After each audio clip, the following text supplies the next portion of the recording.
Hey everybody, it's Eric from EPAutos.com, your libertarian car guy. Just wanted to talk briefly about an organization that I've been affiliated with for many years, which is the National Motorist Association. And I'm guessing that a lot of you probably have never heard of the NMA. And I think that's kind of sad, and that's why I wanted to take a moment to tell you a little bit about the organization. I first became aware of NMA back in the 90s when I was a reporter at the Washington Times. Boy, it seems like a million years ago, and it really was.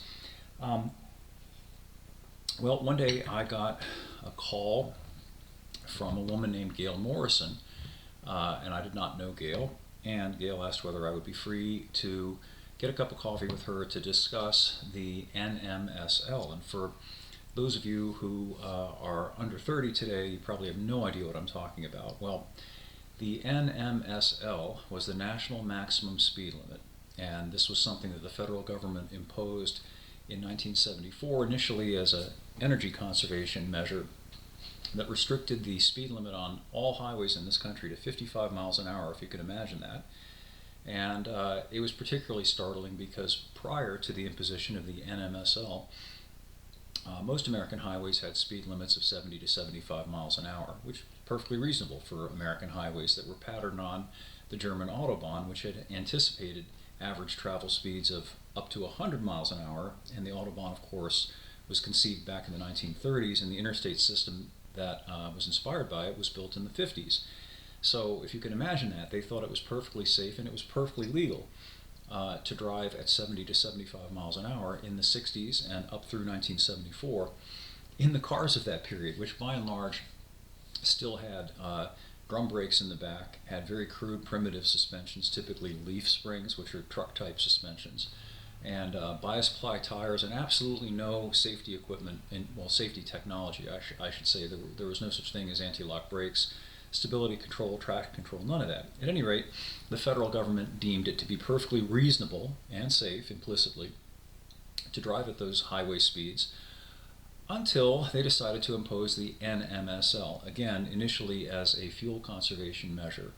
And of course, that quickly morphed into a safety issue, which was just insulting to people's intelligence. Sorry, I had a cat that I had to deal with.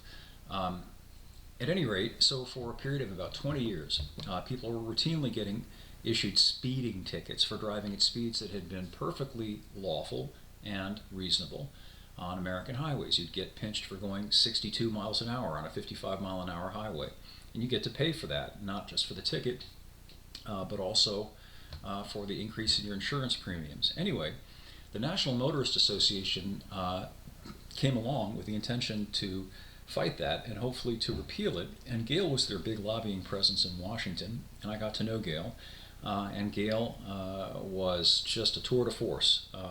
She would go to visit every congressman, every government official who was in any way in a position to do something about the NMA, and also media people such as myself to talk about the NMSL and NMA's position on it. And ultimately, of course, the NMA got the 55 mile an hour speed limit repealed. I think that was around 1994, 1995, I can't remember exactly, but it was about 20 years. And it was a huge victory for American motorists, and it's something that the NMA does not get enough credit for. If you can imagine what it would be like to live today with a 55 mile an hour national maximum speed limit. So I wanted to just let people know what NMA had done, and to call their attention to NMA as an organization which still today is fighting for your rights as a motorist, fighting things like red light cameras and other unfair, unjustifiable traffic laws. And I hope that you'll take a moment to go to the NMA's website, which is www.motoristorg.org, and have a look and consider joining the NMA. I'm just a big booster of the NMA because, in addition to being a car journalist, I'm a car guy. I like cars. I like to drive, and I don't like any effort to throttle people's ability to drive. And frankly, AAA, which is an organization pretty much everybody has heard of, is very much anti-car, anti-motorist, despite their pretenses to being otherwise. So if you're a motorist who would actually like to have involvement with a motorist advocacy organization that actually cares about driving and driver's rights. I encourage you to check out the National Motorists Association, and I hope to have more for you about this soon, and I hope you'll stop by epautos.com as well and have a look. We've got a lot of stuff there that you might be interested in if you're interested in cars. And thanks for listening, and we'll catch up with you again soon.